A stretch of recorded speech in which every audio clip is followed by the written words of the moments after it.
Selanjutnya kita akan masuk pada sesi tanya jawab. Untuk kesempatan pertama, saya persilahkan 3 orang untuk mengajukan pertanyaan, diawali dengan nama, kemudian medianya sekarang, dan pertanyaan yang akan diajukan. Ya, sebelah kanan di sini ada Bapak yang rambut putih, kemudian Ibu yang berbaju hijau, dan Bapak yang di ujung sana yang pakai topi. Ya. Mohon dibantu pada panitia untuk menyediakan mikrofon. Ya, silakan Pak. Assalamualaikum warahmatullahi wabarakatuh. Salam sejahtera bagi kita semuanya. Yang mulia Pak Sunarto, pemaparan Mahkamah Agung Republik Indonesia refleksi akhir tahun sangat bagus Pak. Tapi saya sebagai jurnalis Pak, mungkin saya sebenarnya perkenalkan diri dulu. Pak. Nama saya Edo Utabarat Pak, dari Perisai Hukum Pak. Apa tadi? Oh, namanya tadi kurang jelas Pak. Edo Huta Barat Pak. Idul Huta Barat. Edo Pak, Edo. Edo Huta Ya, Barat, ya. baik. Saya senang sekali Pak dengan pemaparan Bapak. Tapi yang jadi jurnalis itu saya sangat miris Pak dengan MMA Pak.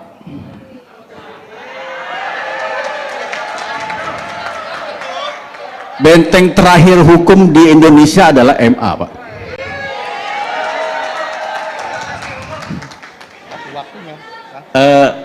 Apa yang terjadi oleh MA dengan kejadian oknum dari Hakim Agung MA yang mempunyai harta hampir 1 T itu luar biasa Pak. Luar biasa yang membuat kami miris Pak, sebagai benteng terakhir hukum di Indonesia Pak. Jadi minta maaf Pak kalau bapak-bapak yang mulia di depan ini ada sedikit dikritik, minta maaf dulu Pak.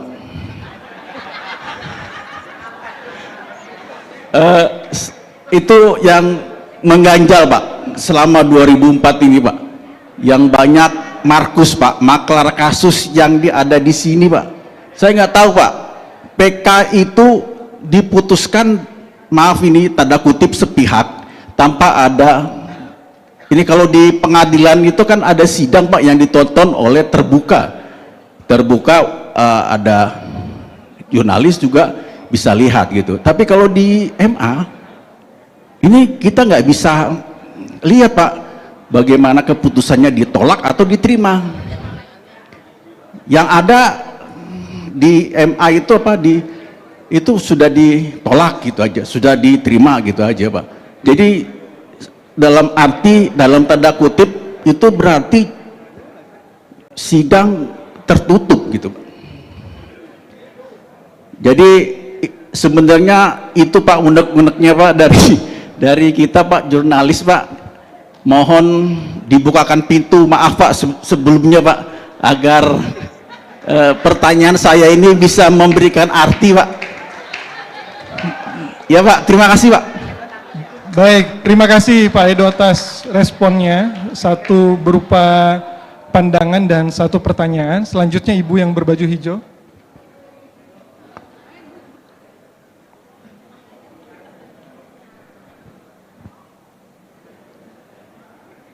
Mohon dibantu mikrofonnya itu.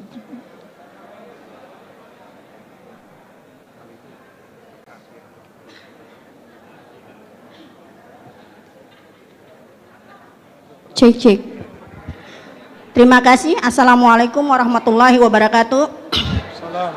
Nama saya Umi Saripah dari media Sudut Pandang, yang kebetulan saya meliput di bidang hukum pengadilan, insya Allah seluruh Indonesia bisa ya Pak ya. Yang saya mau tanyakan kepada yang mulia Ketua Mahkamah Agung Bapak Sunarto dan jajarannya, saya nggak panjang lebar. Tadi teman saya mengatakan hakim kok punya banyak duitnya, hartanya banyak. Ya harus hakim itu harus banyak harta ya, karena kita lihat dari dia bekerjanya dari muda ya, kan sampai sekarang udah jadi MA kan harus punya harta lah ya, maksudnya harta yang baik gitu. Yang saya mau tanyakan Pak, ini saya biasa ngeliput di pengadilan, itu orang sudah menang di PN tingkat 2, tingkat 3 sampai MA, itu dia hanya secari kertas saja. Jadi dia tidak bisa menguasai gitu ya Pak. Saya tidak sebutan perkara yang mana. Terus yang kedua, ini masalah ini Pak, PK. PK itu ada bakunya nggak sih Pak? Ada PK kedua, ketiga, ada nggak Pak? Misalnya yang saya mau tanyakan. Jadi orang tidak bisa hukum itu kayak karet. Kayak karet. Jadi tidak bisa orang yang menang kalah bisa mengajukan PK lagi. Ada bakunya nggak sih Pak PK itu? Yang ketiga Pak, ini mengenai SIP Pak. Kalau bisa di tiap-tiap pengadilan itu ada SIP. Jadi orang bisa, masyarakat umum bisa melihat tentang kinerja dari peradilan.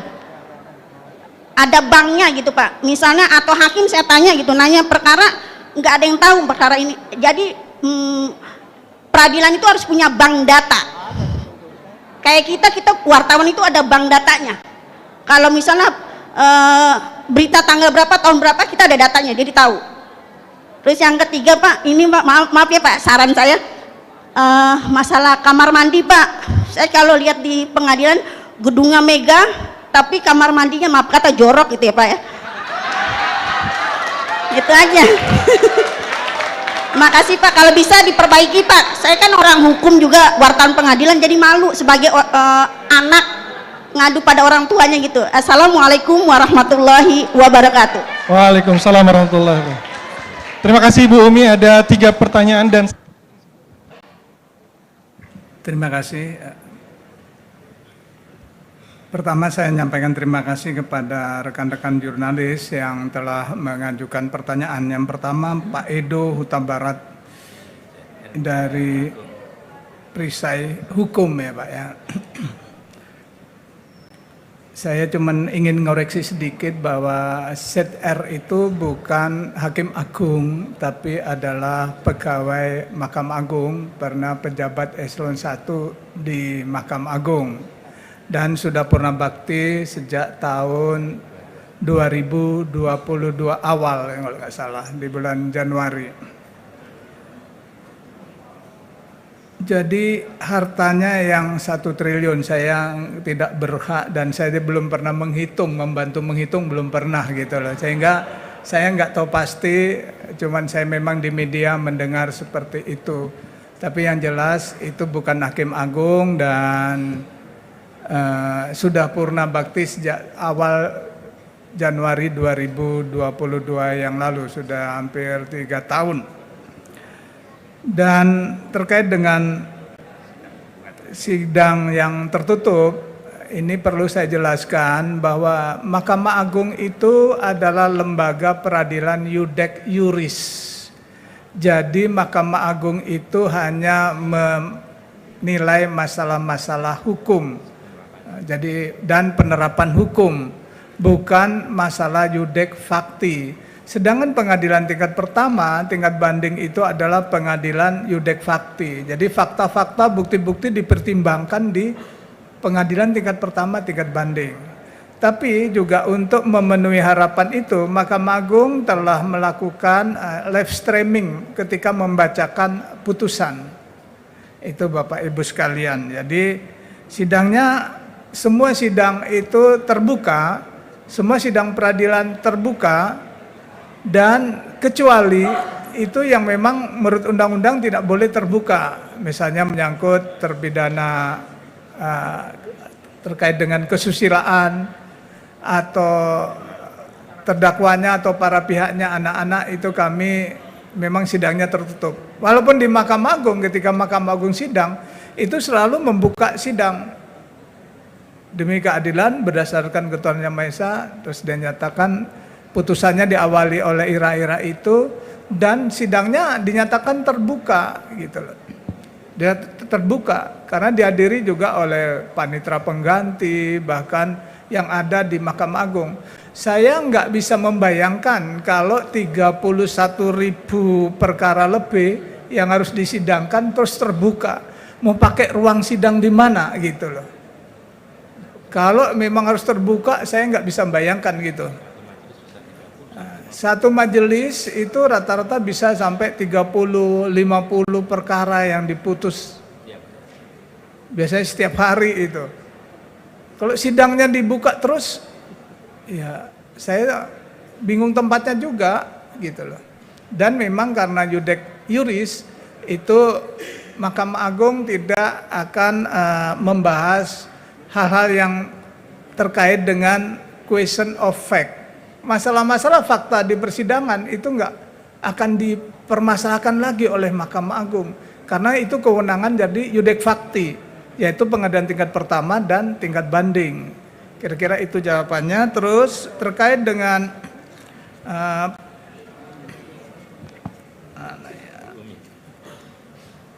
Ibu Umi Sarifah dari media Sudut Pandang.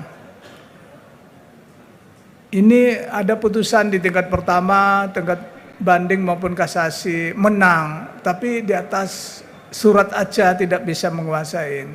Ada 3 jenis putusan yang dektumnya atau amarnya itu menghukum, ada yang dektumnya itu deklaratif hanya menyatakan, ada yang dektumnya itu amarnya konstitutif. Yang menentukan amar dektum itu bukan hakim, tapi permintaan atau petitum dari gugatan para pihak yang bersengketa. Hakim tidak boleh nambah-nambahin. Wong pihak yang bersengketa itu tidak minta, hakim malah memberi, itu nggak boleh, melanggar asas ultra petita. Jadi Bapak Ibu sekalian, rekan-rekan jurnalis yang saya hormatin, mohon dicek dulu Ibu Umi apakah putusannya bersifat deklaratur, hanya menyatakan misalnya tanah itu miliknya Ibu Umi titik. Tapi kalau yang bisa dieksekusi ada kata-kata menghukum. Menghukum si A untuk menyerahkan tanah objek sengketa tersebut dalam keadaan kosong kepada Ibu Umi. Nah, kira-kira itu ada. Kalau tidak ada kata-kata itu memang tidak bisa. Saran saya, ngajukan gugatan baru. Petitumnya, permintaannya cuman mengatakan minta menyerahkan, menghukum si lawannya itu untuk menyerahkan tanahnya kepada yang menang tadi. Dan minta putusannya serta-merta, yudbar far biforat. Jadi walaupun banding kasasi PK itu masih langsung bisa dilaksanakan putusan itu. Yang berikutnya Bu Umi tanya sebenarnya PK itu berapa kali? Sebenarnya 1. PK itu adalah upaya hukum luar biasa. Ada 2 jenis upaya hukum. Yang pertama upaya hukum biasa, banding dan kasasi. Yang kedua adalah hukum luar biasa. Hukum luar biasa itu adalah upaya hukum yang merupakan penghargaan diberikan oleh negara yang sifatnya sebenarnya harus selektif. Dan memang hanya 1 kali PK itu. Tapi Mahkamah Agung mengeluarkan surat edaran Mahkamah Agung nomor 10 tahun 2029, bila mana ada pertentangan antara putusan dengan putusan yang lainnya yang sama-sama berkekuatan hukum tetap, maka dibuka peluang untuk melakukan PK 2 kali. Jadi PK hanya sekali. Kalau tidak ada pertentangan putusan, itu tidak akan diterima oleh Mahkamah Agung. Putusannya akan ditolak oleh Mahkamah Agung. Itu prinsipnya Ibu Umi. Terus peradilan harus memiliki bank data. Kami sebenarnya punya SIPP yang bisa diakses oleh siapa saja itu, Bu. Jadi bank data kami di tingkat pengadilan itu bisa diakses gitu.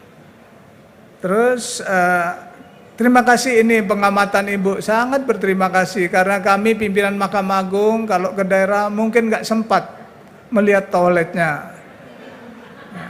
Tapi ketika saya masih di pengawasan, tempat yang saya kunjungi adalah fasilitas untuk publik. Toilet, ruang tahanan, ruang tunggu sidang. Itu yang kalau saya waktu masih di pengawasan, sekarang sudah tidak di pengawasan dan jarang turun. Kalau dulu hampir tiap minggu turun ke pengadilan-pengadilan. Tempat yang saya kunjungi pertama adalah toilet untuk publik, bukan toilet untuk pimpinan pengadilan atau hakim atau pegawai. Biasanya pasti dibersihkan. Tapi yang publik, nah, saya numpang ke toiletnya itu di tempat publik. Biasanya itu yang lihat. Terus sama ruang tahanan. Kebersihan itu standar yang kita terapkan adalah kebersihan toilet di ruang tahanan di pengadilan itu harus sama dengan kebersihan toilet ketua pengadilannya.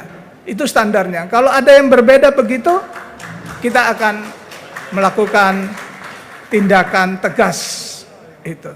Jadi lembaga ini memang sengaja dibentuk untuk mewujudkan tujuan kita bernegara. Jadi pelayanan publik yang menjadi perhatian utama kita. Bukan untuk melayani para pejabat kita.